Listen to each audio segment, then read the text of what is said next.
God and the State by Mikhail Bakunin. Written between February and March 1871. First published posthumously in 1882. This translation by Benjamin R. Tucker. First published 1916. Introduction. Bakunin's most famous work, published in various lengths, at times ending mid-second section with the line, "This is the sense in which we are really anarchists." This version is the most complete form of the work published hitherto. Originally titled Dieu et l'État, Bakunin intended it to be part of the second portion to a larger work named The Nauto-Germanic Empire and the Social Revolution. Nauto-Germanic Empire is in reference to a treaty betwixt Russia and Germany at the time, but the work was never completed. What follows is a small collection of passages representative of the primary themes of the book. God being everything, the real world and man are nothing. God being truth, justice, goodness, beauty, power, and life, man is falsehood, iniquity, evil, ugliness, impotence, and death.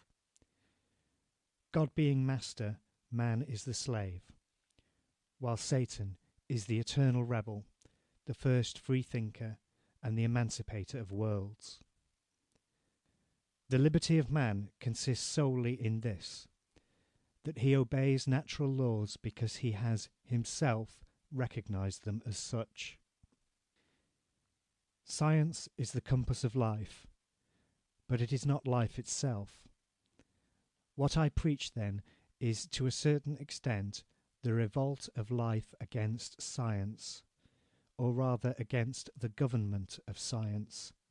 Not to destroy science, that would be high treason to humanity, but to remand it to its place, so that it can never leave it again.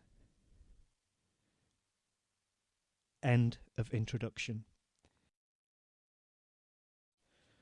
Chapter 1. Who is right, the idealists or the materialists? The question once stated in this way, hesitation becomes impossible. Undoubtedly, the idealists are wrong and the materialists right. Yes, facts are before ideas. Yes, the ideal, as Proudhon said, is but a flower, whose root lies in the material conditions of existence. Yes, the whole history of humanity, intellectual and moral, political and social, is but a reflection of its economic history. All branches of modern science, of true and disinterested science, concur in proclaiming this grand truth, fundamental and decisive. The social world, properly speaking, the human world, in short, humanity, is nothing other than the last and supreme development, at least on our planet, and as far as we know, the highest manifestation of animality. But as every development necessarily implies a negation, that of its base or point of departure, humanity is at the same time and essentially the deliberate and gradual negation of the animal element in man. And it is precisely this negation, as rational as it is natural, and rational only because natural, at once historical and logical, as inevitable as the development and realization of all the natural laws in the world, that constitutes and creates the ideal, the world of intellectual and moral convictions, ideas. Yes, our first ancestors, our Adams and our Eves, were, if not gorillas, very near relatives of gorillas, omnivorous, intelligent, and ferocious beasts, endowed in a higher degree than the animals of other species with two precious faculties, the power to think and the desire to rebel. These faculties, combining their progressive action in history, represent the essential factor, the negative power in the positive development of human animality, and create consequently all that constitutes humanity in man. The Bible, which is a very interesting and here and there very profound book, when considered as one of the oldest surviving manifestations of human wisdom and fancy, expresses this truth very naively in its myth of original sin. Jehovah, who of all the good gods adored by men was certainly the most jealous, the most vain, the most ferocious, the most unjust, the most bloodthirsty, the most despotic, and the most hostile to human dignity and liberty, Jehovah had just created Adam and Eve to satisfy we know not what caprice, no doubt to while away his time, which must weigh heavy on his hands in his eternal egoistic solitude, or that he might have some new slaves. He generously placed at their disposal the whole earth, with all its fruits and animals, and set but a single limit to this complete enjoyment. He expressly forbade them from touching the fruit of the tree of knowledge.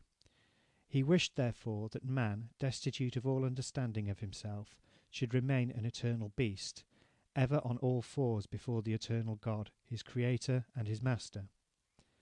But here steps in Satan, the eternal rebel, the first freethinker and the emancipator of worlds. He makes man ashamed of his bestial ignorance and obedience. He emancipates him, stamps upon his brow the seal of liberty and humanity, in urging him to disobey and eat of the fruit of knowledge. We know what followed. The good God, whose foresight, which is one of the divine faculties, should have warned him of what would happen, flew into a terrible and ridiculous rage. He cursed Satan, man, and the world created by himself, striking himself, so to speak, in his own creation, as children do when they get angry. And, not content with smiting our ancestors themselves, he cursed them in all the generations to come, innocent of the crime committed by their forefathers. Our Catholic and Protestant theologians look upon that as very profound and very just, precisely because it is monstrously iniquitous and absurd. Then, remembering that he was not only a God of vengeance and wrath, but also a God of love, after having tormented the existence of a few milliards of poor human beings and condemned them to an eternal hell, he took pity on the rest, and to save them and reconcile his eternal and divine love with his eternal and divine anger, always greedy for victims and blood, he sent into the world as an expiatory victim his only Son, that he might be killed by men. That is called the mystery of the redemption, the basis of all the Christian religions. Still, if the divine Saviour had saved the human world, but no. In the paradise promised by Christ, as we know, such being the formal announcement, the elect will number very few. The rest, the immense majority of the generations present and to come, will burn eternally in hell. In the meantime, to console us, God, ever just, ever good, hands over the earth to the government of the Napoleon III's, of the William I's, of the Ferdinands of Austria, and of the Alexanders of all the Russias. Such are the absurd tales that are told, and the monstrous doctrines that are taught in the full light of the 19th century in all the public schools of Europe, at the express command of the government. They call this civilizing the people. Is it not plain that all these governments are systematic poisoners, interested stupefiers of the masses? I have wandered from my subject, because anger gets hold of me whenever I think of the base and criminal means which they employ to keep the nations in perpetual slavery, undoubtedly that they may be the better able to fleece them. Of what consequence are the crimes of all the Tropmans in the world, compared with this crime of treason against humanity committed daily, in broad day, over the whole surface of the civilized world, by those who dare call themselves the guardians and fathers of the people? I return to the myth of original sin. God admitted that Satan was right. He recognized that the devil did not deceive Adam and Eve in promising them knowledge and liberty as a reward for the act of disobedience which he had induced them to commit. For, immediately they had eaten of the forbidden fruit, God himself said, see Bible, "Behold, man is become as of the gods, knowing both good and evil. Prevent him, therefore, from eating of the fruit of eternal life, lest he become immortal like ourselves." Let us disregard now the fabulous portion of this myth and consider its true meaning, which is very clear. Man has emancipated himself. He has separated himself from animality and constituted himself a man. He has begun his distinctively human history and development by an act of disobedience and science, that is, by rebellion and by thought. Three elements, or, if you like, three fundamental principles, constitute the essential condition of all human development, collective or individual, in history. 1. Human animality. 2. Thought. And 3. Rebellion. To the first properly corresponds social and private economy, to the second science, to the third liberty. Idealists of all schools, aristocrats and bourgeois, theologians and metaphysicians, politicians and moralists, religionists, philosophers or poets, not forgetting the liberal economists, unbounded worshippers of the ideal, as we know, are much offended when told that man, with his magnificent intelligence, his sublime ideas and his boundless aspirations, is, like all else existing in the world, nothing but matter, only a product of vile matter. We may answer that the matter of which materialists speak, matter spontaneously and eternally mobile, active, productive, matter chemically or organically determined and manifested by the properties of forces, mechanical, physical, animal, and intelligent, which necessarily belong to it, that this matter has nothing in common with the vile matter of the idealists. The latter, a product of their false abstraction, is indeed a stupid, inanimate, immobile thing, incapable of giving birth to the smallest product, a caput mortuum, an ugly fancy, in contrast to the beautiful fancy which they call God. As the opposite of this supreme being, matter, their matter, stripped by that which constitutes its real nature, necessarily represents supreme nothingness. They have taken away intelligence, life, all its determining qualities, active relations or forces, motion itself, without which matter would not even have weight, leaving it nothing but impenetrability and absolute immobility in space. They have attributed all these natural forces, properties, and manifestations to the imaginary being created by their abstract fancy. Then, interchanging roles, they have called this product of their imagination, this phantom, this God who is nothing, supreme being, and, as a necessary consequence, have declared that the real being, matter, the world, is nothing. After which they gravely tell us that this matter is incapable of producing anything, not even of setting itself in motion, and consequently must have been created by their God. At the end of this book I exposed the fallacies and truly revolting absurdities to which one is inevitably led by this imagination of a God.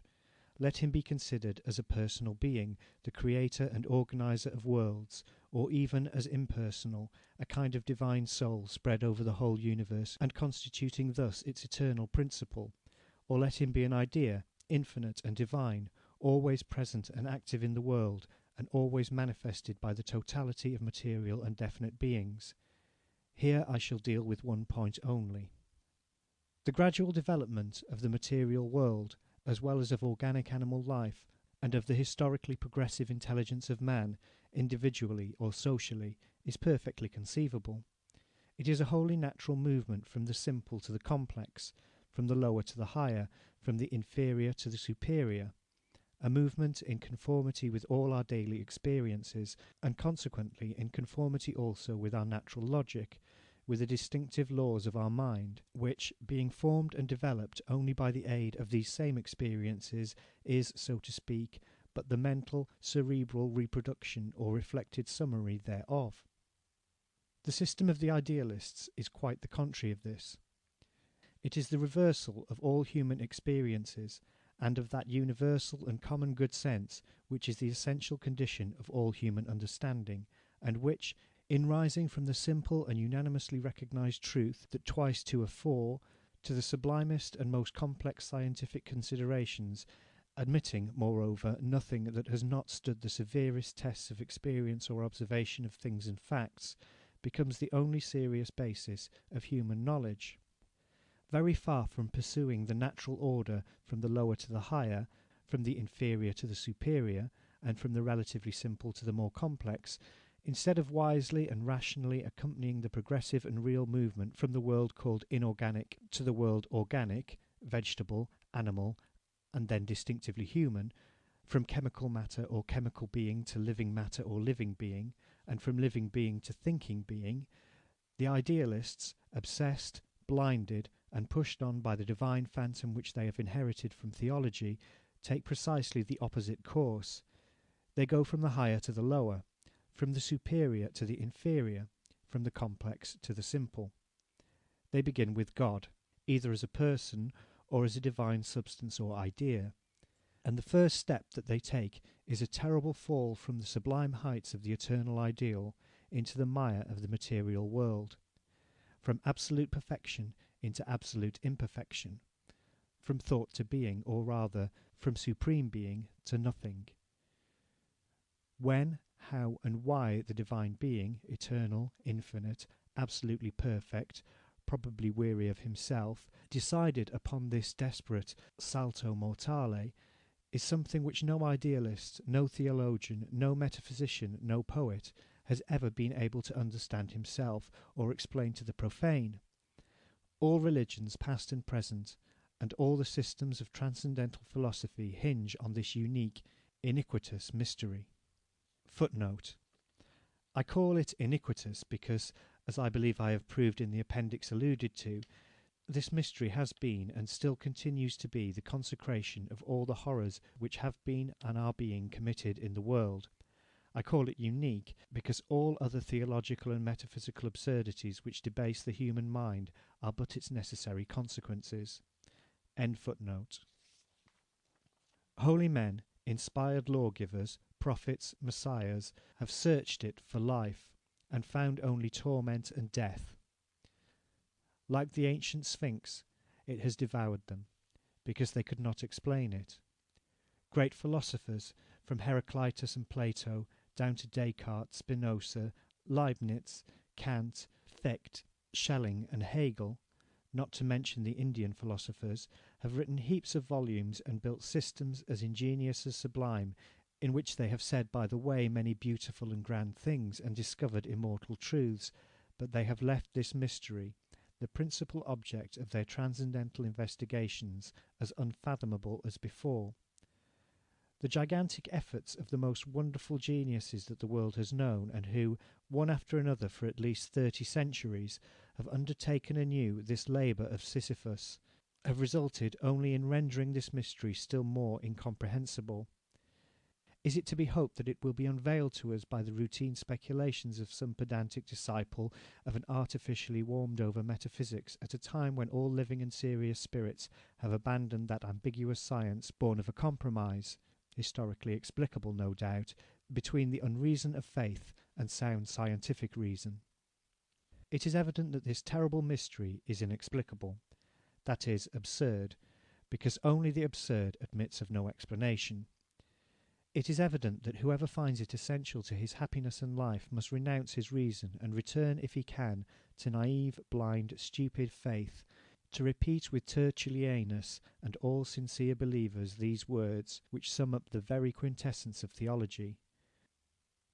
Credo quia absurdum. I believe because it is absurd. Then all discussion ceases, and nothing remains but the triumphant stupidity of faith. But immediately there arises another question. How comes an intelligent and well-informed man ever to feel the need of believing in this mystery? Nothing is more natural than that the belief in God, the Creator, Regulator, Judge, Master, Cursor, Saviour, and Benefactor of the world, should still prevail among the people, especially in the rural districts, where it is more widespread than amongst the proletariat of the cities. The people, unfortunately, are still very ignorant, and are kept in ignorance by the systematic efforts of all the governments, who consider this ignorance, not without good reason, as one of the essential conditions of their own power.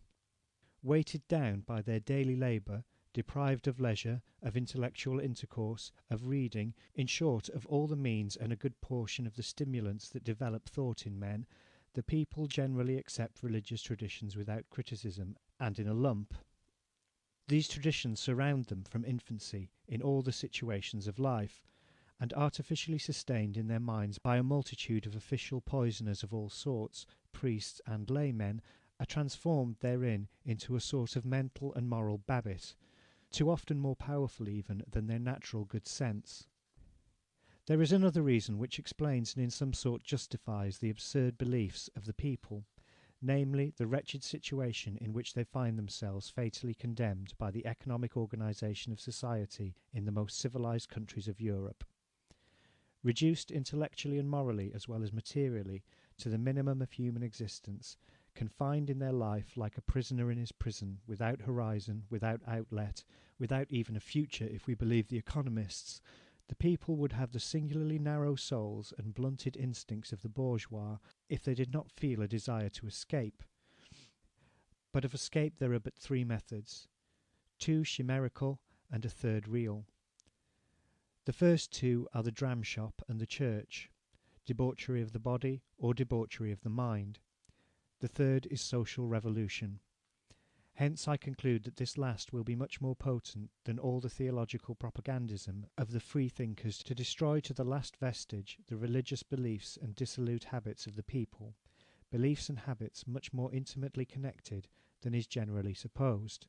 In substituting for the at once illusory and brutal enjoyments of bodily and spiritual licentiousness, the enjoyments, as refined as they are real, of humanity developed in each and all, the social revolution alone will have the power to close at the same time all the dram shops and all the churches.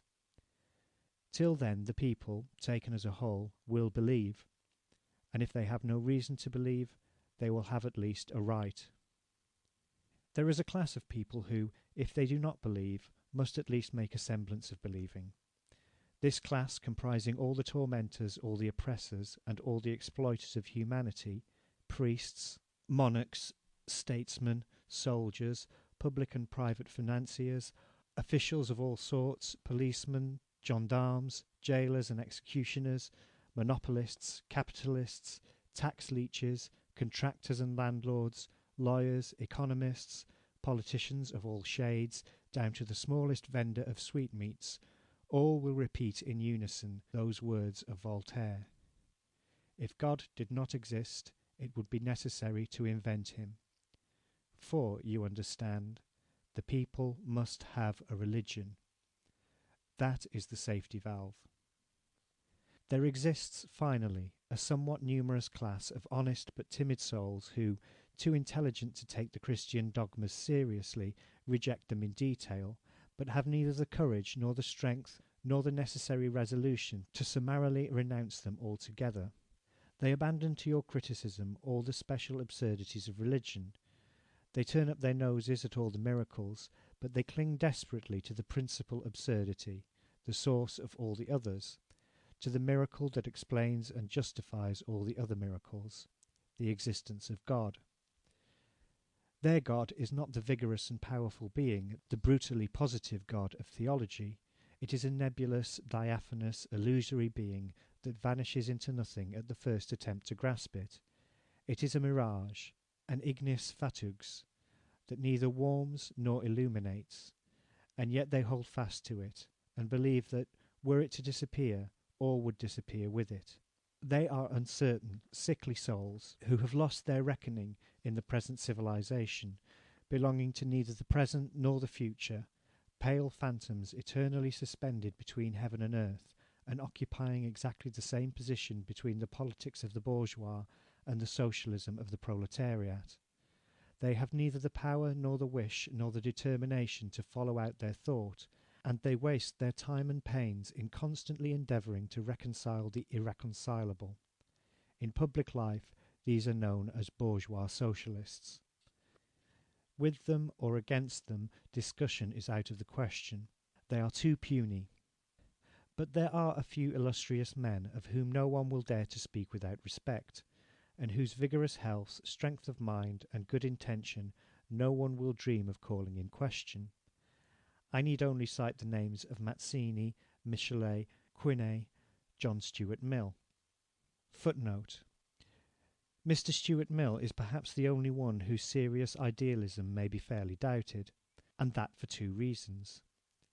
First, that if not absolutely the disciple, he is a passionate admirer and adherent of the positive philosophy of Auguste Comte, a philosophy which, in spite of its numerous reservations, is really atheistic. Second, that Mr. Stuart Mill is English, and in England to proclaim oneself an atheist is to ostracize oneself, even at this late day. End footnote. Generous and strong souls, great hearts, great minds, great writers, and the first, the heroic and revolutionary regenerator of a great nation, they are all apostles of idealism, and bitter despisers and adversaries of materialism, and consequently of socialism also, in philosophy as well as in politics. Against them, then, we must discuss this question.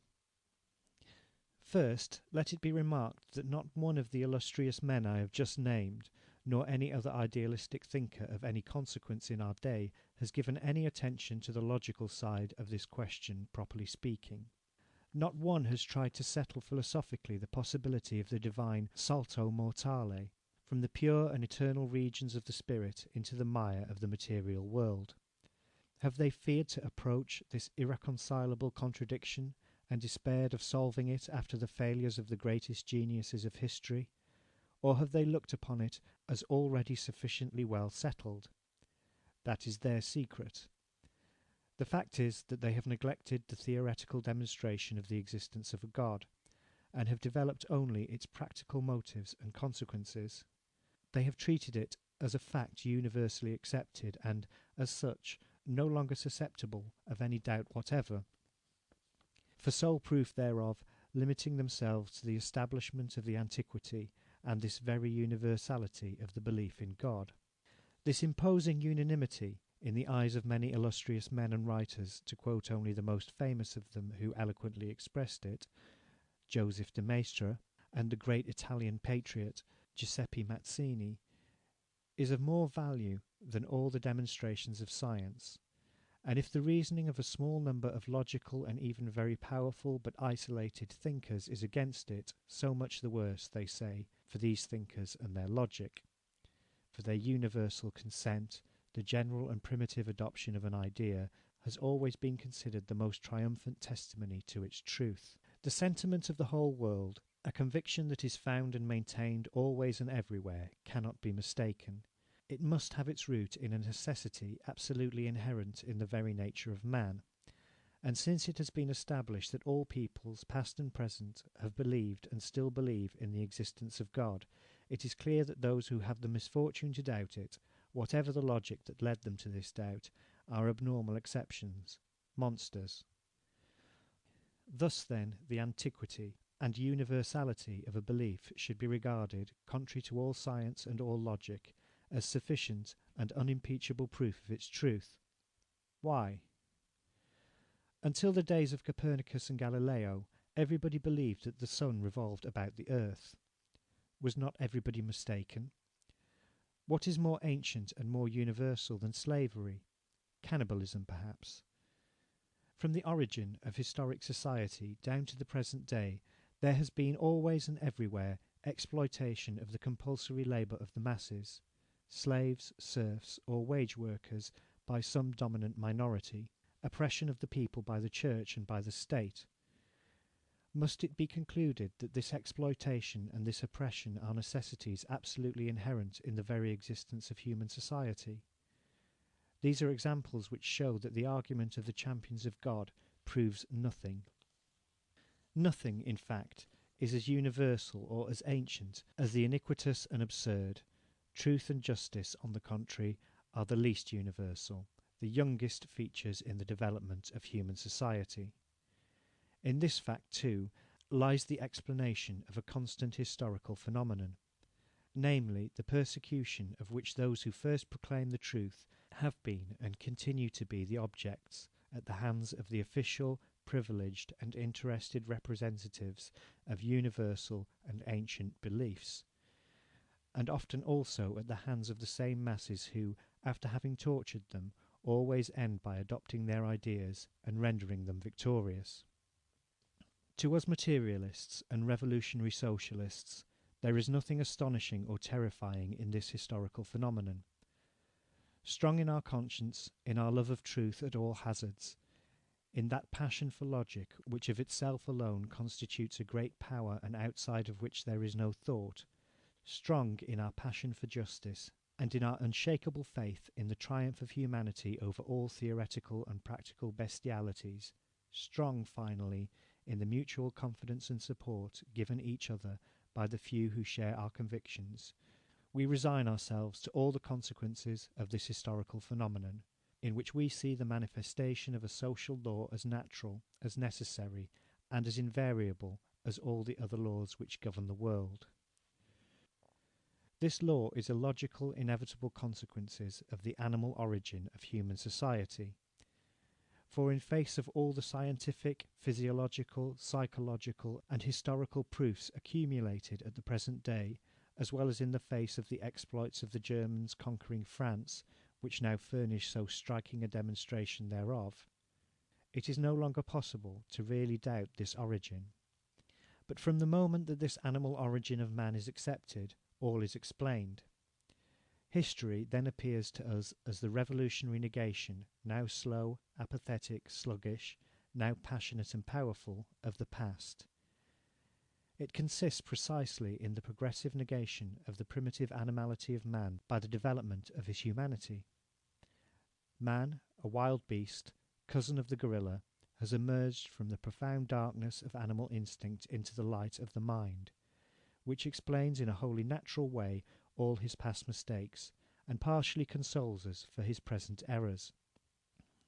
He has gone out from animal slavery, and passing through divine slavery, a temporary condition between his animality and his humanity, he is now marching on to the conquest and realization of human liberty. Whence it results that the antiquity of a belief, of an idea, far from proving anything in its favour, ought on the contrary to lead us to suspect it. For behind us is our animality, and before us our humanity.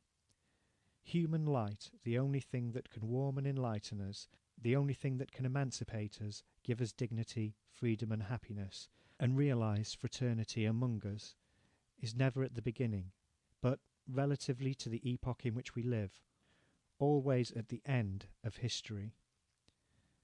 Let us then never look back, let us look ever forward, for forward is our sunlight, forward our salvation.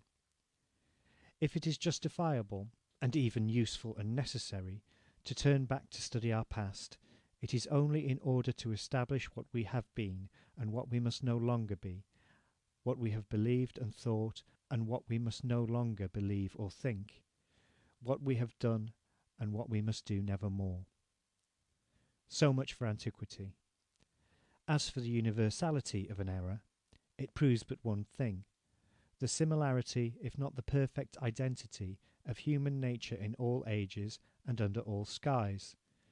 And since it establishes that all peoples at all periods of their life have believed and still believe in God, we must simply conclude that the divine idea, an outcome of ourselves, is an error historically necessary in the development of humanity, and ask why and how it was produced in history, and why an immense majority of the human race still accept it as a truth.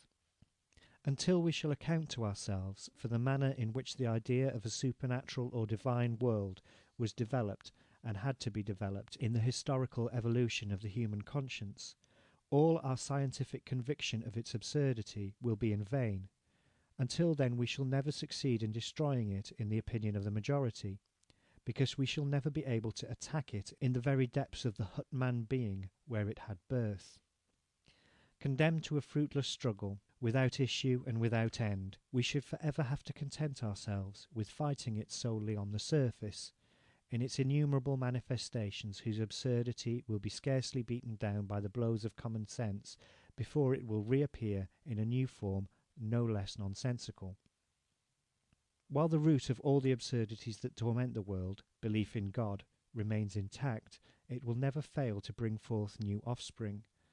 Thus, at the present time, in certain sections of the higher society, spiritualism tends to establish itself upon the ruins of Christianity. It is not only in the interest of the masses, It is in that of the health of our own minds that we should strive to understand the historic genesis, the succession of causes which developed and produced the idea of God in the consciousness of men. In vain shall we call and believe ourselves atheists until we comprehend these causes, for until then we shall always suffer ourselves to be more or less governed by the clamours of this universal conscience whose secret we have not discovered, and, considering the natural weakness of even the strongest individual against the all-powerful influence of the social surroundings that trammel him, we are always in danger of relapsing sooner or later, in one way or another, into the abyss of religious absurdity. Examples of these shameful conversions are frequent in society today. End of chapter 1.